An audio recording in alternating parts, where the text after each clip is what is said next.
Hello, everybody. Today we're going to continue to build our knowledge about the British colonial regions by focusing our investigation and learning about the New England colonies. Now, we are going to be learning about the other colonial regions in future lessons, but today we're going to focus our analysis in three areas within the New England colonies. We're going to examine society and social life within New England. How was day-to-day life? Was there equality between genders and age? What were the beliefs and values and traditions of this area? And we'll take a closer look at this. We will also analyze the different economic systems that were existent within the New England colonies. How did they make money? And what kind of jobs and professions were found in this region that might be similar to or maybe different than we will find within the different British colonial regions. Finally, we will examine and look at the political and governmental systems and practices within this region, but also how it might look similar or different to those found within the other British colonial regions. It's important for me to note here that not every colony within the New England region had the same day-to-day life experience and the same economies, and they did not have the same political and governmental practices, but they had a lot of similarities. And that's what we're going to be looking at, are those shared characteristics within this region, so that we can gain a better understanding of this region and then be able to compare and contrast that with the middle colonial region and the southern colonial region. So let's first examine what colonies are in this area. So there are four major colonies within New England. We have, as you can see here on the left, but also on the map on the right, we have the Massachusetts colony. So the Massachusetts colony really was first where the Plymouth colony was in 1620 here in Massachusetts. We will later see the Massachusetts Bay colony, and then a whole bunch of smaller colonies combined together to become what is known as the Massachusetts colony. We will see the New Hampshire colony also created and look very similarly to the current day state boundaries of New Hampshire. We will have Rhode Island, this very small state right here that will be founded by Roger Williams after he is kicked out and banished from the Massachusetts Bay Colony because of his beliefs about religion and about relationships with Native Americans and indigenous peoples and respect. And we will also talk about Connecticut and how Connecticut shared many of the same social, economic, and political practices that was found within this region. I know that you're probably looking up here thinking that Maine is one of the colonies of this area. It will later become a state, but at this time it was actually a part of the Massachusetts colony. And in later lessons we will talk about the middle colonies and then lastly about the southern colonies. So let's examine New England society. We need to start kind of back with what we've kind of learned and talk about Plymouth, but also the influence of religion in this region. There were separatist religions within this area. Separatists are basically those religions that were separating from the Anglican Church, also known as the Church of England. So these religions and these groups were people who did not want to be forced to only believe in and practice the Church of England and the Anglican Church principles. And so they broke away from the Anglican Church and founded new religious groups. And we see that with the Puritans and their influence in the Mayflower voyage and the eventual settling in Plymouth. There will be this belief and ideology of religious freedom found within New England. However, it's really important to note here that even though that religious freedom was one of the focal points of New England and many of the colonies, there was a lot of conflict between different faiths and religions within New England. There were some very, very strict villages and colonies that would not allow the the practice of other religions within it. So while that belief of religious freedom was one of those ideals that motivated the Mayflower voyage and the founding of Plymouth, we still do see conflict because of religion within this region. We also see an increased focus in education in this region. It's not that the middle colonies and the southern colonies did not want to educate their people and settlers. We see an increased value in education because, even though that I'm jumping ahead a little bit by saying this, New England has limited or a diverse availability of natural resources in that region. It doesn't have the accessibility to farming and agriculture like we see in the southern and middle regions. And so we will see different professions and different jobs kind of grow very quickly in New England. We will see jobs like lawyers and clerks and bankers grow very quickly within New England because people needed to make a way to live. They needed to have a way of making money. And so we will see careers and professions that require a great amount of education grow quickly within this region. And we still see that heightened focus of education still to this very day with very respected educational institutions like Harvard, Massachusetts Institute of Technology. We see the University of Connecticut, Boston University. We see these very reputable and respected educational schools and institutions within this region, and a lot of it was spurred and motivated because of this heightened focus on education. It's also very important to note that the early settlers gained a lot of knowledge from the assistance of Squanto and Samoset to find food, berries, and to learn successful farming practices. So the Plymouth colony, I don't know if you remember, lost about half of its initial settlers within the first years because of the harsh climate and not knowing where the natural resources to find food were or to how to successfully farm in the area. And so the assistance of Squanto and Samoset greatly helped the first and early settlers within the British colonies. However, as those colonies grew, there was increased conflict with the different indigenous groups and tribes as the New England colonies grew larger. Colonization creates conflict. And because there were already all of those different societies and cultures and ways of life existing within this region before European settlers, we see an increased conflict because of the colonization by the British in this area. So as those colonies grow larger, we see increased conflict, whether it be military conflict or cultural conflict or ideological conflict.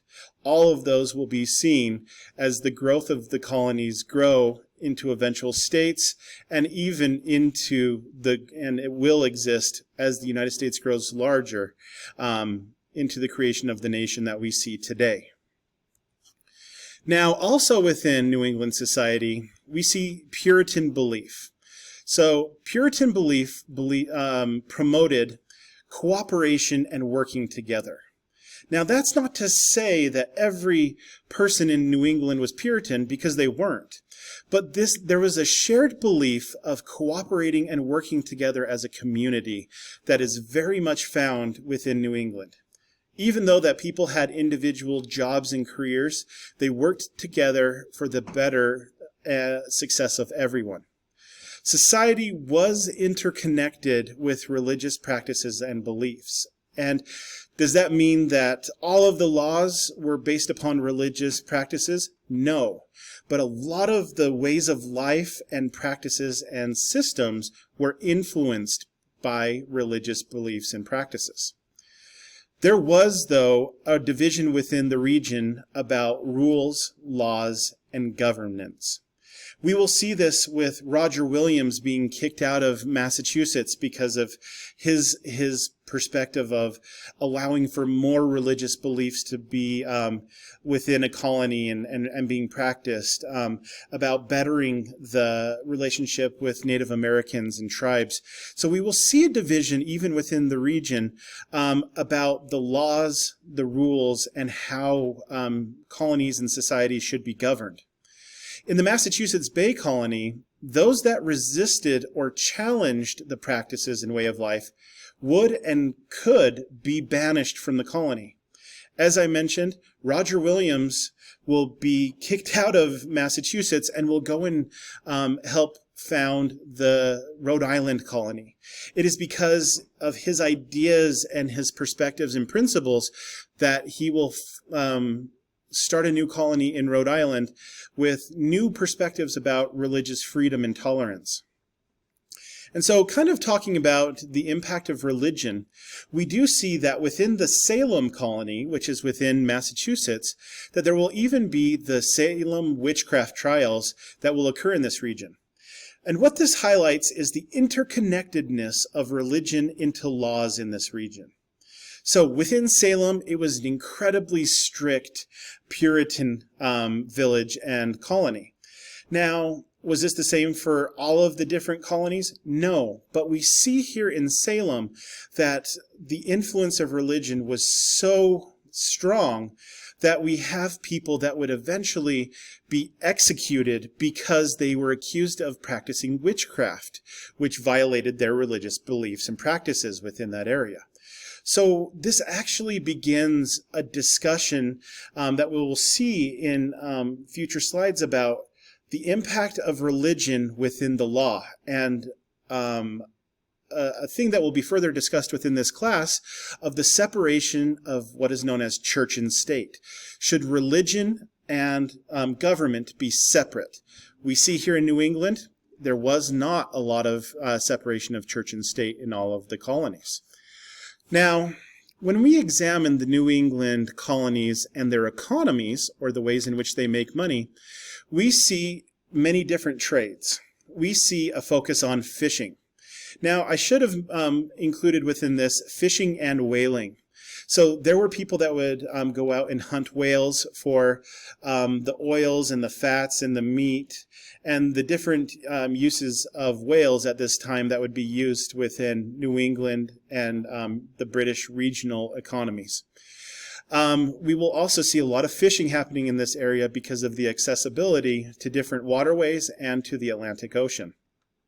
There is a lot of dense forest in this region, so we will see lumber or the cutting down of trees to be used as wood or into different things for use within society be a very strong focus within this region. We will see trade be one of the key economies and key practices within this region. Because there is not access to a lot of farmland and to a wide variety of natural resources, New England and a lot of the colonies will see that they can make money shipping or trading the raw materials from the British colonies back over to Europe. So those goods and materials that will be grown or made in the southern and middle colonies will sometimes be brought up to the New England colonies, and the New England colonies will then trade and ship them to Europe and to different locations. We've already talked about the focus on education, so we will see that educators will have be an essential part of the New England economy and jobs and occupations. There will be some farming, though. So when I say that it has a very difficult environment for farming, it's because the soil isn't as rich and fertile as you will find down in the middle and southern colonies. There's lots of rocks, there's lots of hills and mountains in the New England colonies. And so there will be some farming, but it will be limited. It's also seasonal farming because New England will have very different seasons. Harsh winters, sometimes temperate summers where it's kind of, like pretty moderate, but not hot for some of the crops that need a lot of heat to successfully grow. So there will be some farming. Woodworking will be found within the New England colonies, mostly because of the accessibility to lumber. Now, we will also see shipbuilding happening within the New England colonies because of the focus on trade and the accessibility to lumber. And then finally, we will see blacksmithing happening in the New England region. And this is the process of taking ore and taking iron and making it into tools or into items that can be used in different ways of life or within society. Now, it's very important to note that there is a common misunderstanding about the New England colonies. There are sometimes people that say that slavery did not exist within the New England colonies. That is not correct. Systems of slavery and the institution and practice of slavery were found in this region.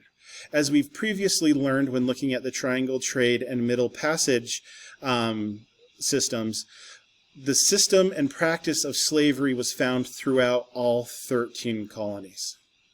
Now that will change after the United States is created, where we will see different states ban the practice or abolish the practice of slavery, but not all of the states within the United States after the creation. And that will eventually lead to division within the United States and the eventual Civil War. Now, looking at the New England colonies' government and politics, we start with the examination of, within the Puritan colonies of Plymouth and Massachusetts Bay, religion and law were very interconnected. So it was the law to be religious in these areas. And there would be legal punishments for religious-related items. And as we previously mentioned, the Salem witchcraft trials show that the law and religion were interconnected. But as I kind of briefly mentioned, this begins a debate about the separation of church and state. Should the government be influenced by religion, or should they be completely separated? And this will be a conversation that will continue even unto the writing of our Constitution, where the United States will create a division and a separation of church and state. Rhode Island, as I've mentioned, will be founded by Roger Williams after he is banished for his ideas. He believed in having a colony with religious freedom and tolerance, acceptance of different religions, and he also believed that all Native Americans had equal rights. And so we see discrimination very early between many of the colonizers and the Native Americans and the indigenous peoples, where Roger Williams says that Native Americans have equal rights. That is not to say that slavery won't be found within Rhode Island. Unfortunately, it will also be found within Rhode Island. New Hampshire will be founded by an individual named John Wheelwright, and it was because Wheelwright was forced to leave for disagreeing with Puritan leaders. So you're seeing a common theme here, is that we have these very strong religious beliefs in some colonies, and after some people challenge or disagree with the religious beliefs of those colonies, they are kicked out, forced to leave, and banished, and they go and begin new colonial areas. Connecticut would be founded by an individual named Thomas Hooker because he disagreed with the laws and government systems within Massachusetts Bay. So again, we see this is not a focus on disagreements about religion, but disagreements about governmental principles. And Connecticut would be focused on trading. And so we also see within this area, within the very early Plymouth colony, the creation of the Mayflower Compact. And these would create the rules and the laws within the Plymouth colony. So these would be written by the Separatists, also known as the Pilgrims, the part of the Puritan faith, when they landed in Massachusetts. Not to say that all of the signers of the Mayflower Compact were Puritans, but there was the generality of the Puritan ideals. This is an example. The Mayflower Compact is an example of early self-government. Remember, the Mayflower was supposed to land in Virginia, but because they landed in the wrong location, and because it was getting late into the season and the harsh environment and weather, they decided to land and colonize in Massachusetts.